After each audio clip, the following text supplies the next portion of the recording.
नमस्कार दोस्तों, अगर आपको डिफेंस सेक्टर का न्यूज अच्छा लगता है या फिर आप हथियार सेक्टर में जानकारी रखते हैं, इतना ही नहीं दुनिया के किसी भी रिपोर्ट को पढ़ेंगे, दुनिया के तमाम थिंक टैंक को सुनेंगे तो आपको एक बात समझ में आ जाएगा कि वो साफ तौर पर कह रहा है कि वर्तमान में एक ही चीज़ का हौर है, चाहे छोटा देश हो या बड़ा देश हो, सब चाहता है कि हमारे पास 5th जनरेशन का फाइटर प्लेन आ जाए। और इसी हौर में दुनिया के आज तमाम जो अपने आप को शक्तिशाली बनना चाहता है, सब 5th जनरेशन का फाइटर प्लेन बनाने में जुटा हुआ है। अमेरिका तो बना लिया है, रशिया तो बना लिया है, चाइना भी बोलता है कि हम भी बना लिए हैं, लेकिन दोस्तों चाइना का जानते हैं ना, वो केवल हवाबाजी है। चाइना का जो J-20 है बिल्कुल दोस्तों फ्लॉप है। इतना ही नहीं, इस क्षेत्र में भारत भी काम कर रहा है, तुर्की भी काम कर रहा है। कह सकते हैं कि दुनिया में आज हौर लगा हुआ है। सब जानता है कि आने वाला समय में एक ही फाइटर प्लेन है जो पूरे युद्ध का रणनीति बदल सकता है, वो है 5th जनरेशन। इसीलिए दोस्तों सब दिन रात एक कर दिया। सब जानता है कि हमारे पास हजारों हथियार न है कोई दिक्कत नहीं है, हमारे पास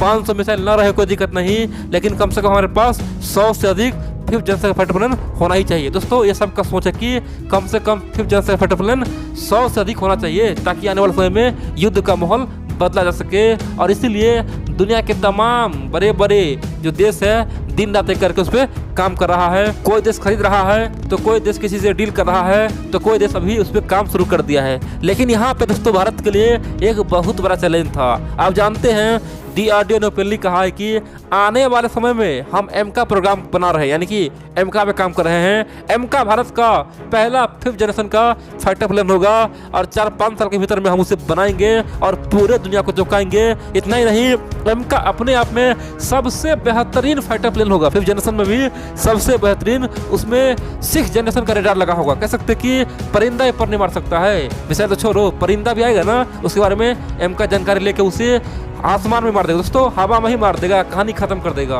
और चाइना का तो औकात नहीं है J-20 का, चाइना का एक भी फाइटर प्लेन उसका मुकाबला नहीं कर पाएगा। अगर भारत का एमका मैदान में उतर जाए तो देखेंगे दोस्तों उसके सामने में चाइना का 50 फाइटर प्लेन फेल हो जाएगा। आप कह सकते हैं कि इतना खतरनाक 5वीं पीढ़ी का फाइटर प्लेन DRDO और HAL मिलकर बना रहा है। ये भारत के लिए गर्व की बात है और ये बात चीन भी जानता है, अमेरिका भी जानता है, रूस भी जानता है कि 2025-38 के बीच में भारत ऑटोमेटिक दुनिया का सुपर पावर बन जाएगा और यहाँ से चीन का कहानी खत्म हो जाएगा। क्योंकि दोस्तों सब जानता है कि चाइना के पास जो भी हथियार है, चाहे फाइटर प्लेन हो या फिर मिसाइल हो, सब कुछ कॉपी पेस्ट है और फाइटर प्लेन तो बिल्कुल ही बेकार है और एमका का तो कोई तुलना ही नहीं है। ये बात चीन को पता है, इसीलिए चीन पहले से डर रहा है और कई बार धमकी दे चुका है कि एमका कुछ नहीं है, बकवास। दोस्तों चीन का ऐसा मानना है। लेकिन हम लोगों के सामने में एक बहुत बड़ा चैलेंज था, चाहे DRDO हो या फिर HAL हो। दोस्तों दोनों के सामने में बड़ा चैलेंज था, आखिरकार इंजन कहाँ से लाएंगे। आप जानते हैं दोस्तों किसी फाइटर प्लेन में इंजन लगता है, बिना इंजन का दोस्तों कोई फाइटर प्लेन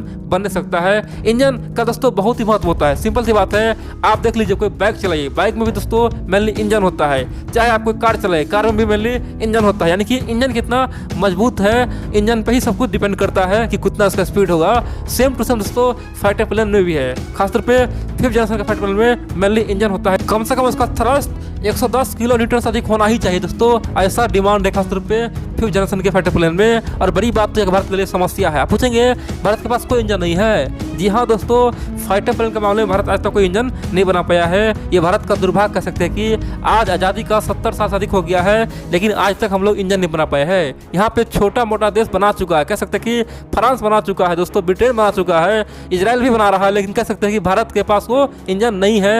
ये अफसोस की बात है। और बड़ी बात तो यह है, भारत सरकार चाहता है कि अब इंजन हम खुद बनाए, हम दूसरे से खरीदेंगे तो फिर हम लोग आने वाले 50 साल के लिए पिछड़ जाएंगे। हम अब फिर से अपने से बनेंगे और उसी पे DRDO और HAL काम कर रहा है। और इसीलिए DRDO ने ओपनली खासतौर पे अमेरिका से संपर्क किया, अमेरिका के 2 कंपनियां संपर्क किया, उसे बोला कि आपको जो पैसा लेना है ले लो, कोई दिक्कत नहीं है, आपको जो लेना है ले लो, बदले में आप हमें कम से कम 200 से अधिक इंजन दे दो और आपको एक काम और करना होगा, आपको उस इंजन का टेक्नोलॉजी ट्रांसफर करना होगा, हमें बताना होगा आखिरकार ये बनता कैसे है, और साथ ही IP राइट्स देना होगा। यानी कि हम चाहे बाद में उसे बेच भी सकते हैं, खुद बना भी सकते हैं, आप कभी उस पर क्लेम नहीं करेंगे क्योंकि आपको हम इतना पैसा दे रहे हैं, आपका कंपनी जो बंद होने के कगार पे है, आपको हम पैसा दे रहे हैं, इंजन बनाइए। 200 इंजन अपने आप में बहुत रिक्वायरमेंट होता है, आपको हम कई बिलियन डॉलर का व्यापार दे रहे हैं। कह सकते हैं कि हजारों करोड़ रुपया आप कमा सकते हैं, लेकिन आप हमें टेक्नोलॉजी ट्रांसफ़र कर दो। लेकिन बड़ी बात तो यह है दोस्तों, अमेरिका के दोनों कंपनी ने कहा कि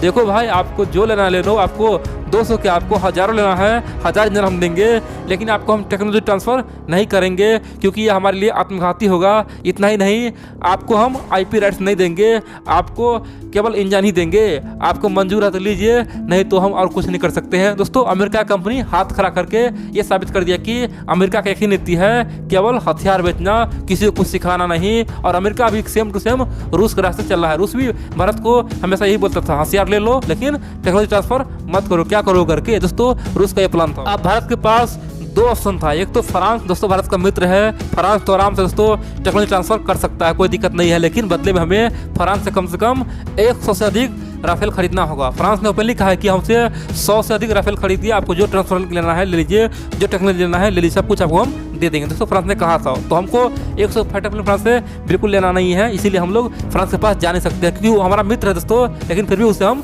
नहीं लेंगे। क्योंकि दोस्तों, अगर हम फ्रांस से लेंगे फाइटर प्लेन तो हमारा एमका कौन खरीदेगा, हमारा तेज कौन खरीदेगा, स्वदेशी हथियार कौन खरीदेगा। इसीलिए भारत सरकार फ्रांस को छोड़ के तीसरा विकल्प ब्रिटेन को ढूंढा। और बड़ी बात तो यह है कि ब्रिटेन की कंपनी ने ओपनली कहा कि कोई बात नहीं है, आप जो चाहते हैं वो करेंगे, आपको हम जितना इंजन लेना लीजिए, बदले आपको हम टेक्नोलॉजी ट्रांसफर भी करेंगे और IP राइट भी देंगे, आपको जो करना है कोई दिक्कत नहीं, हमें क्या दिक्कत है, आपको हम सिखाएंगे। आप दोस्तों पूछेंगे आखिरकार ब्रिटेन के पास क्या इतना खतरनाक इंजन है और क्या वो भारत को दे सकता है, और आखिरकार क्यों दे रहा है। देखिए, आप जानते हैं ब्रिटेन पहले भारत को खासतौर पे कई बार ऑफर दे चुका है कि भारत चाहे तो ब्रिटेन के साथ मिलकर जो ब्रिटेन जो 6th जनरेशन का फाइटर प्लेन बना रहा है, आप जानते हैं दोस्तों ब्रिटेन अभी 6th जनरेशन पे काम कर रहा है, तो भारत को ऑफर दे चुका है कि भारत और ब्रिटेन चाहे तो मिलकर काम कर सकता है।